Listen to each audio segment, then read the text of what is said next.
ہماری نظر میں گانا گانا اتنا عیب اب اتنا بڑا گناہ کوئی نہیں ہے. قرآن کی آیتیں سنیں. بلکہ یہ تفسیر ہے میرے سامنے، میں ذرا لہ الحدیث جو ہے اس پر کلام کر رہا ہوں. یہ تفسیر تبیان القرآن ہے، جلد 9 ہے اور صفحہ نمبر 221 ہے. بہت ساری حدیثیں اس میں موجود ہے، میں کچھ آپ کے سامنے رکھتا ہوں. حضرت انس رضی اللہ تعالیٰ عنہ بیان کرتے ہیں نبی پاک علیہ السلام نے ارشاد فرمایا 2 آوازیں ملعون اور فاجر ہے، یعنی وہ لعنتی آوازیں ہیں، اللہ کو پسند نہیں ہے. کون سی؟ میں ان سے منع کرتا ہوں، ایک مزمار کی آواز اور شیطان کی آواز جو کسی نغمے اور خوشی کے وقت ہو، یعنی جو بانسری ہے اور دیگر آلات موسیقی ہے جو میوزک کے ساتھ جو بجائے جاتے ہیں، یہاں وہ مراد ہے.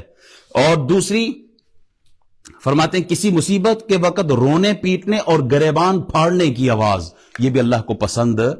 کو بہت سخت مرحلہ آ جائے، بہت بڑا امتحان آ جائے، آدمی آنکھوں سے تو آنسو خود بخود جاری ہوتے ہیں لیکن زبان سے کوئی کفر کا جملہ، اللہ تیری رضا پہ میں راضی، تیرے فیصلے پہ میں راضی، اللہ ایسے آدمی سے بڑا راضی ہوتا ہے.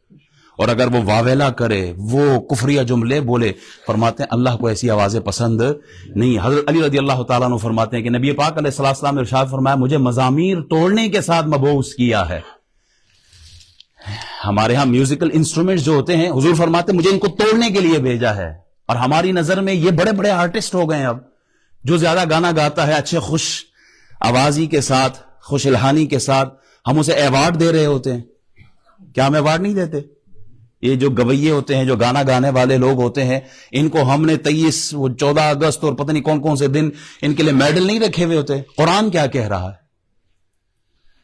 اللہ اکبر. رسول اکرم صلی اللہ علیہ وسلم نے ارشاد فرمایا اس امت میں زمین میں دھنسنا، مسخ اور آسمان سے پتھر برسنا ہوگا. مسلمانوں میں سے ایک شخص نے کہا یا رسول اللہ اور یہ کب ہوگا؟ آپ نے فرمایا جب گانے والیوں اور آلات موسیقی کا ظہور ہو اور شرابوں کو کھلے عام پیا جائے.